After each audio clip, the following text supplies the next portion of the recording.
জিলহজের প্রথম 10 দিন, কোরবানিদের 10 দিন আগের যে স্মৃতি, আমাদের সমাজ পারিপার্শ্বিক পুরো চিত্র যদি আমরা চিন্তা করি, আমাদের স্মৃতিতে কি ভেসে ওঠে? গরু ছাগল, ঠিক না? আর কোনো আমল কি ভেসে ওঠে? কোনো আমল ভেসে ওঠে না। ইবাদতের একটা মৌসুম রমজান মাস, আলহামদুলিল্লাহ কম বেশি কিছু আমলের কথা আমাদের সে মাসের কথা চিন্তা করলে মাথায় আসে।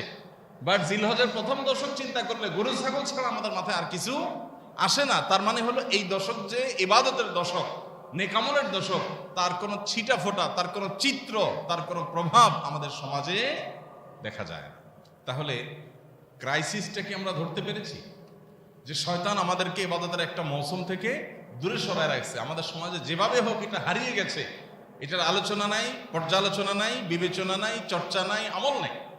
তাহলে এখন আমাদের কর্তব্য হলো এই দশকের আমল এবং চর্চা সমাজে প্রতিষ্ঠা করতে হবে ইনশাআল্লাহ। আমি নিজে তো করবই, অন্যদেরকেও করাবো। কিভাবে করাবেন? বুদ্ধি আমি শিখে দিচ্ছি ইনশাআল্লাহ। খুব সিম্পল কিছু আইডিয়া আছে, যে আইডিয়াগুলো হয়তো হেল্পফুল হবে। আপনার কাছে আরো বেটার আইডিয়া থাকতে পারে, সেগুলো আপনি শেয়ার করতে পারেন অন্যদের মাঝে। জিলহজের প্রথম দশক উপলক্ষে অনেকগুলো করণীয় আছে, অনেকগুলো করণীয় আমল আছে। আমরা সে আমলগুলোর কথা আগে একটু বলে নিই, এবং আমলগুলোর বলতে বলতে ফাঁকে ফাঁকেই আমরা কিভাবে সমাজে সেটা বিস্তার করবো সেটা আমরা বলে ফেলবো ইনশাআল্লাহ। নাম্বার 1, জিলহজের প্রথম দশকের সবচেয়ে বড় করণীয় হলো হজ করা। এই দশকে যত করার কাজ আছে, এর ভিতরে সবচেয়ে বড় কাজ কোনটা? হজ করা। আল্লাহ যাদের তৌফিক দিয়েছেন তারা তো ইতিমধ্যে চলে গেছেন, অনেকে যাবেন ইনশাআল্লাহ। আমাদের জীবনে যাদের তৌফিক এখনো হয় নাই, তারা নিয়ত করি জীবনে কোনো এক বছর জিলহজের প্রথম দশকে আমি একটু হজ করবো ইনশাআল্লাহ। আল্লাহর কাছে একটু এখনই দরখাস্ত জমা দিয়ে দিব, দোয়া করব, চেষ্টা শুরু করব যে আল্লাহ এই দশকের প্রধান আমল হজ জীবনে একবার আমাকে করায়। আমি যে দুনিয়া থেকে চলে যাব, তোমার ইবাদতের এই মৌসুমের প্রধান আমলটা জীবনে একবারও করবো না, তা কিভাবে হয়? একবার অন্তত যেন করতে পারি, এই তৌফিকটা আল্লাহর কাছে আমরা চেয়ে নিব ইনশাআল্লাহ। তাহলে প্রথম আমল পেয়ে গেলাম জিলহজের প্রথম দশক, সেটা হলো কি? হজ। দ্বিতীয়, হজের পরে দ্বিতীয় সর্বোচ্চ গুরুত্বপূর্ণ আমল হলো কোরবানি করা। আলহামদুলিল্লাহ যাদের সামর্থ্য আছে তারা কোরবানি করবেন, আল্লাহ চাহেন তো, তাই না? কোরবানি কেন করবেন? নিয়তগুলো ভেজাল মুক্ত করে নেবেন, খাঁটি করে নেবেন। গোশতের জন্য, মুখ রক্ষার জন্য, চক্ষু লজ্জা থেকে বাঁচার জন্য, সমাজে মানুষ কি বলবে কোরবানি না করলে সেটার জন্য, সেই প্রশ্নের উত্তর নিজের কাছ থেকে ক্লিয়ার করে নেবেন, নিয়ে কোরবানি করবেন। তাহলে দ্বিতীয় আমল হলো কোরবানি করা এই দশকে। 3 নম্বর আমল হলো এই দশকে যেই কোনো রুটিন ভালো কাজ বিশেষ গুরুত্বের সাথে করা। 5 ওয়াক্ত নামাজ অন্য সময় গাফলতি করছেন, এই দশকে আর করবেন না। এই দশকে স্পেশাল কেয়ার করবেন যে নামাজে যাতে কোনো গাফলতি না হয়। ওয়াক্ত মতো জামাতের সাথে পুরুষরা মহিলারা ওয়াক্ত মতো আউয়াল ওয়াক্তে নামাজ পড়ে ফেলবেন। ফজর নামাজটা যাতে মিস না হয় এই দশকে কোরআন তেলাওয়াত অন্য দশকে না করলে এই দশকে একটু করার চেষ্টা করবেন। অন্য দশকে যে আমল করেন না সেটাই আর দশকে বেশি বেশি করবেন। তাহলে সাধারণ নেকামল বেশি বেশি করবেন। কারণ এই যে একটা হাদিস শুনালাম, নবী সাল্লাল্লাহু আলাইহি ওয়াসাল্লাম বলেছেন এই দশকের নেকামল আল্লাহর কাছে এত প্রিয় যে অন্য কোনো সময়ের আমলে আল্লাহ এত খুশি হন না, বান্দার এই দশকের আমলে যত খুশি হন। জিজ্ঞাসা করেছেন সাহাবীরা, হে আল্লাহর রাসূল, অন্য সময় যদি কেউ আল্লাহর রাহে জিহাদ করে, সেই কাজটাও কি এই দশকের নেকামলের চাইতে প্রিয় না? জিহাদ, জিহাদ জীবন বাজি রাখা। নবী করিম সাল্লাল্লাহু আলাইহি ওয়াসাল্লাম বলেছেন ওয়ালাল জিহাদু ফি সাবিলিল্লাহ। এমনকি অন্য সময়ে আল্লাহর রাহে জিহাদ করলেও সেটা এই দশকে সাধারণ আমলের চাইতে বেটার না, চিন্তা করা যায়। তবে এক্সেপ্ট হলো ওই ব্যক্তি যে অন্য সময় জেহাদে বের হয়েছে, তার জীবন, তার সম্পদ সব বিলিয়ে দিয়ে আসছে, কিছু নিয়ে ফিরে আসে নাই, সে সব উজাড় করে দিছে, উৎসর্গ করে দিছে, তার কথা ভিন্ন, তার মর্যাদা সবকিছু। তাহলে এই দশকের নেকামলের মর্যাদা সম্পর্কে আমরা ধারণা পাচ্ছি। তাহলে তৃতীয় করণীয় হলো বেশি বেশি নেকামল করা। 4 নম্বর করণীয় হলো যে কোনো পাপের কাজ, গুনাহের কাজ যে কোনো সময় নিষিদ্ধ, এই দশকে বিশেষ ইবাদতের মৌসুম হওয়ার কারণে স্পেশাল কেয়ার করা যে আমি গুনাহের কাজ করব না। যেমন রমজান মাসে যে ঘুষ খায়, কোনো কোনো ঘুষখোর ড্রয়ার খুলে দেয়, দিয়া ক্লায়েন্টকে বলে এখানে রেখে দেন, রোজা আসি তো সন্ধ্যার পরে ধরবো। এই যে এতটুকু তার মধ্যে যে বিহিত আসছে, যদি এটাতে কোনো কাজ হবে না, দিন শেষে তো খাইলো সেই, যে রোজার মাস, টাকাটা হাতে নেব না, ক্যাশে রাখেন, ইফতার করে তারপরে ধরবো। তো এই যে এতটুকু তার ভিতরে ধারণা তৈরি হয়েছে যে রোজা অবস্থা গুনাহ করলে বেশি অপরাধ হবে। তো এই জিলহজের প্রথম দশকে যে কোনো পাপের কাজ অন্য সময় তো করবোই না, এই দশকে স্পেশাল কেয়ার করব পাপের কাজ থেকে বেঁচে থাকার জন্য। 4 নম্বর আমল। 5 নম্বর আমল হলো বেশি বেশি জিকির করব, বেশি বেশি আল্লাহর স্মরণ করব, আল্লাহর কথা চিন্তা করব। কোরআন তেলাওয়াত করা উত্তম জিকির, সুবহানাল্লাহ, আলহামদুলিল্লাহ, আল্লাহু আকবার, সব ধরনের জিকির বেশি বেশি করা। কারণ আল্লাহ সুবহানাহু ওয়া তাআলা কোরআনে কারীমে বলেছেন যে ওয়ায়াযকুরু ইসমাল্লাহ ফি আইয়ামিন মা'দুদা, নির্দিষ্ট দিনগুলোতে আল্লাহর বান্দারা আল্লাহর জিকির করে। এই নির্দিষ্ট দিন বলতে জিলহজের প্রথম দশকে বোঝানো হয়েছে। তাফসীর বিদগণ, মুফাসসিরিন ইকরাম সব তাফসীরগুলোতে প্রায় এই বিষয়ে কথা বলা আছে। তাহলে 4 নম্বর আমল গুনাহ থেকে বাঁচা, আর 5 নম্বর আমল হলো বেশি বেশি জিকির করা। 6 নম্বর আমল হলো এই দশকে যারা কোরবানি করবেন তারা চুল নখ ইত্যাদি এই 10 দিন কাটবেন না। অর্থাৎ জিলহজের চাঁদ ওঠার আগে চুল নখ, গোপ, অবাঞ্ছিত লোম এগুলো কাটাকাটি শেষ করে চাঁদ উঠছে আর কোরবানির আগ পর্যন্ত এটা করবেন না। কোরবানি হয়ে গেছে, চাঁদ উঠছে, এরপরে এটা করবেন। এই আমলটা শুধু কোরবানিকারী ব্যক্তির জন্য খাস কিনা, একটা হাদিস থেকে বোঝা যায় এটা কোরবানিকারীর জন্য আমল, কিন্তু অন্য আরেকটা হাদিস থেকেও দেখা যায় যিনি কোরবানি করবেন না তিনিও এই আমলটা করতে পারেন। করলে আল্লাহ তাআলা থেকে কোরবানি করার সওয়াব দান করবেন। এবং শুধু সেটাই নয়, কোরবানি করেন বা না করেন, ছোট বাচ্চাদেরকে পর্যন্ত বিভিন্ন হাদিস থেকে আমরা পাই যে তাদেরকে উৎসাহ দেওয়া হয়েছে তারা যেন এই দশকে চুল নখ ইত্যাদি তাদেরকে মা বাপ না কাটে। এটা একটা আমল। 7 নম্বর আমল হলো এই দশক উপলক্ষে তাকবীর বেশি বেশি পাঠ করা। আল্লাহু আকবার, আল্লাহু আকবার, লা ইলাহা ইল্লাল্লাহ, আল্লাহু আকবার, আল্লাহু আকবার, ওয়ালিল্লাহিল হামদ। এই তাকবীরটা বেশি বেশি করে পাঠ করা, এটা এই দশকের আমল। এই দশকের আমলকে পুনর্জীবন দেওয়ার জন্য এই পয়েন্টটাতে আমরা একটু কাজ করতে পারি। অর্থাৎ তাকবীরের ধ্বনিতে আমাদের পুরো পরিবেশটাকে মুখরিত করতে পারি। এই জিনিসটা মিডল ইস্টে আছে, সৌদি আরবে আছে।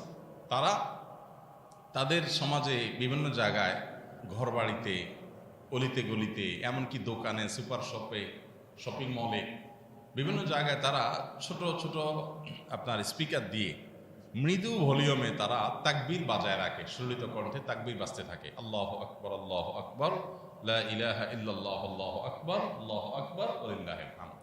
গোটা সমাজ যে আমাদের এই পশ্চিমারা এবং তাদের দোসররা আমাদের সমাজটাকে যে নোংরা করে রাখছে, তাকবীর ধ্বনি যদি সারা দেশের সমস্ত অলিতে গলিতে বাজতে থাকে, অন্তত শয়তান থেকে কিছুটা হলেও পবিত্র হবে ইনশাআল্লাহ। এই জন্য এই দশকে তাকবীরটা জোরে জোরে পাঠ করা, জোরে জোরে বলতে আবার এমন জোরে না যে কারোর ডিস্টার্ব হয়, মৃদু ভলিউমে, যাতে তাদের কোনো কারোর অসুবিধা না হয়। সেভাবে আমরা তাকবীরের ধ্বনিটাকে যত বেশি আপনার এটা আমরা চর্চা করতে পারবো, তত বেশি এই সম্পর্কে মানুষের ধারণা তৈরি হবে। যখনই একটু উচ্চস্বরে তাকবীর শুনবে কেউ, তখন তার ধারণা হবে ব্যাপার কি, তখন বুঝবে যে এটা জিলহজে প্রথম দশক চলতেছে, আমলের দশক চলতেছে। এই একটা জায়গায় আমরা যদি কাজ করি তাহলে আমলটাকে আমরা পুনর্জীবন দিতে পারি। সাহাবীদের কেউ কেউ তারা এই দশক আসলে বাজারে যেতেন, কেন? শুধু তাকবীর দেওয়ার জন্য, যে বাজারে গিয়ে একটু জোরে তাকবীর দিতেন। আল্লাহু আকবার, আল্লাহু আকবার, লা ইলাহা ইল্লাল্লাহ, আল্লাহু আকবার, আল্লাহু আকবার, ওয়ালিল্লাহিল হামদ। আমরা শুধু ঈদের দিন পড়ি, ঈদের দিন না, এটা 10 দিন ধরে করার জিনিস। তো সাহাবী বাজারে যে এটা জোরে বলতেন, যাতে করে তার শোনা শুনে অন্যদেরও মনে হয় তারাও পড়ে।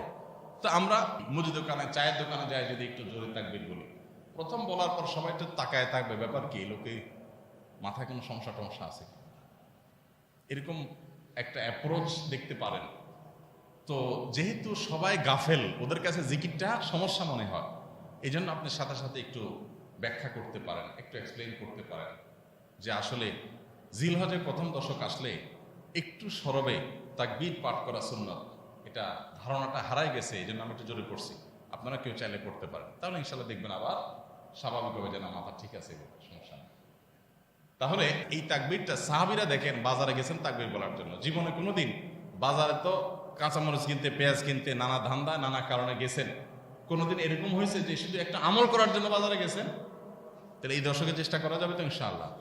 বাজারে যদি যাইতে না পারেন, অন্তত আপনার আশেপাশে থাকা মুদি দোকানে যায়, 2-3 জন কাস্টমার থাকবে, সেখানে যে একটু জোরে তাকবীর বলবেন, এরপরে ব্যাখ্যা করে দিবেন, পারা যাবে না ইনশাআল্লাহ? আর একটা কাজ তো সবাই পারবেন, সেটা কি? বাসায় ঢোকার সময় সালাম তো দিবেন, বিসমিল্লাহ বলবেন, সালাম দিয়ে ঢুকবেন, এবং ঢোকার পরে তাকবীর শুরু করবেন। আগে সব কথা পরে, বউয়ের সাথে আলাপ সালাপ পরে, সব আগে কি হবে?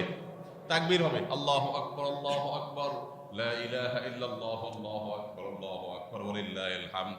ছেলেটা স্কুল থেকে আসছে, মেয়েটা মাদ্রাসা থেকে আসছে, দরজাটা খুলছেন, সালাম দিল, ওয়ালাইকুম আসসালাম, এরপরে শুরু করবেন তাকবীর। আল্লাহু আকবার, আল্লাহু আকবার, লা ইলাহা ইল্লাল্লাহ, আল্লাহু আকবার, আল্লাহু আকবার, ওয়ালিল্লাহিল হামদ। ম্যাডামের সাথে দেখা করছেন, মিসেসের সাথে দেখা করছেন, বাইরে থেকে আসছেন, সালাম কালাম হয়ে গেছে, কথাবার্তা বাকিগুলো পরে আগে তাকবীর শুরু হয়ে যাবে, আল্লাহু আকবার আল্লাহু আকবার।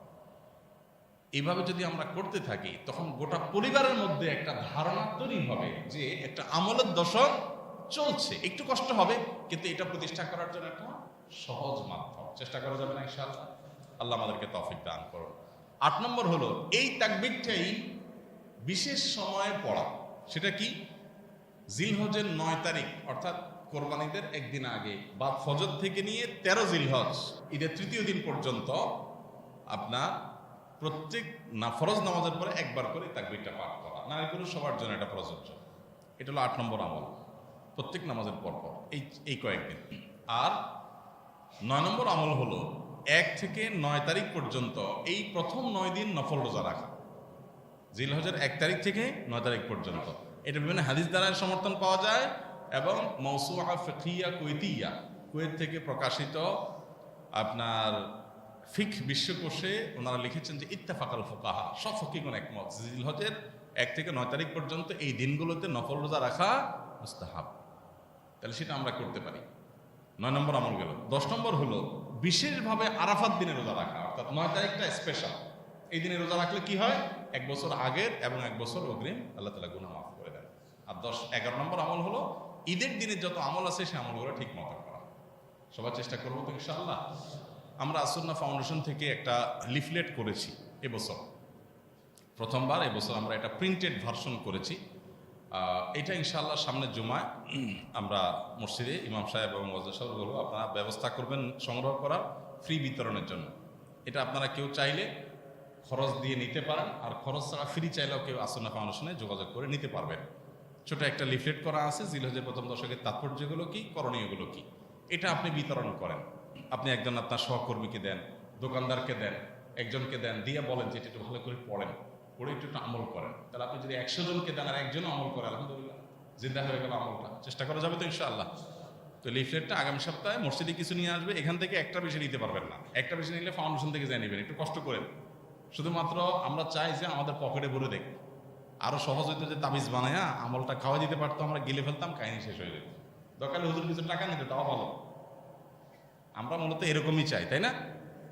যে এত ঝামেলা করে কে? দরকার হলে হুজুর কিছু টাকা পয়সা নেক, একসাথে তাবিজ দিয়ে দেখ, খাইয়ে ফেলাই, যাতে শেষ হয়ে যায়। কষ্ট করতে রাজি না। তো লিফলেটগুলো কষ্ট করে সংগ্রহ করবেন, আর এখানে মসজিদে থাকবে মুসল্লিদেরকে দেওয়ার জন্য। আল্লাহ তাআলা আমাদের সবাইকে সমাজ থেকে হারিয়ে যাওয়া এই আমলটাকে পুনর্জীবন দেওয়ার তৌফিক দান করুন। সবাই চেষ্টা করবো তো ইনশাআল্লাহ? জাযাকুমুল্লাহ খাইর, জাযাকুমুল্লাহ খাইর। খুব বেশি আলোচনা করব এবং অন্যদের মধ্যে ফেরি করব, উচ্চস্বরে তাকবীর দিতে থাকবো ইনশাআল্লাহ। আল্লাহ তাআলা আমাদের সবাইকে সে তৌফিক দান করুন।